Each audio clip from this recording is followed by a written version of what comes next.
zengin ailenin köyün kızına, talebe illerinde rast geldim. Hele ki gözlerinde boğdu beni, nedir sevmeyi o zaman öğrendim. Ne zaman eyni derste olsak eğer, ona bakmakla getirdi her anım. Sanıp şirin yoxu gördüklerimi, istemirdim bu hayaldan oyanım.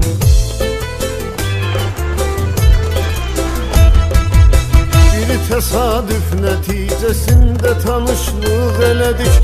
Evvelce mesajlaşıp sonra görüştük elbet. İkimiz de her şeyi bir yana koyduk helelik. Başladık sevgi oyunu oynamağa bir müddet. Bir nağıl oldu bizim sevgi adlı maceramız. Ben garip bir aşık oysa denizler persi. Gecece dalgalara sermişidim tellerini.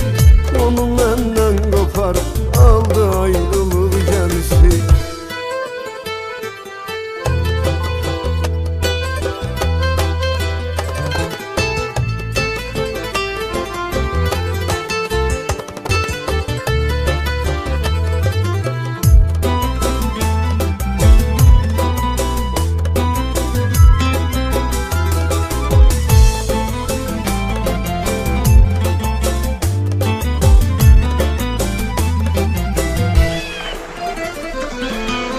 Beni kıskandırmak için derste grup oğlanlarıyla danışardı.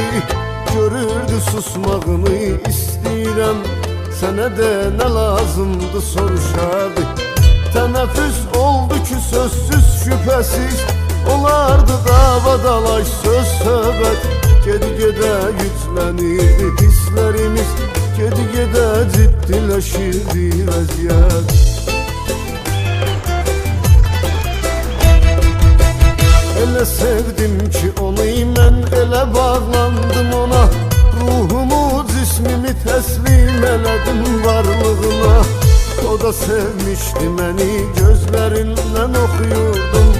Qovuşmaq istəyən də saldı inatkarlığına. Onun da özünə görə əsaslıydı səbəbləri. Nə qədər yalvardım dinləmədi, tərk etdi.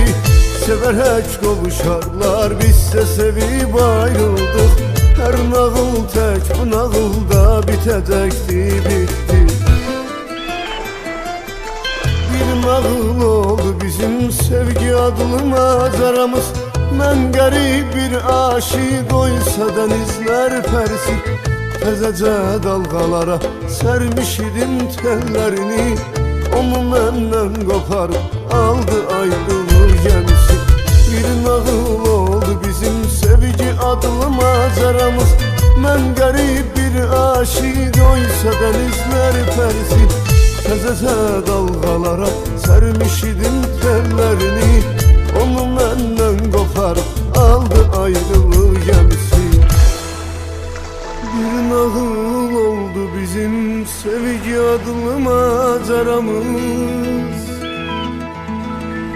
Ben garip bir aşık oysa denizler persin.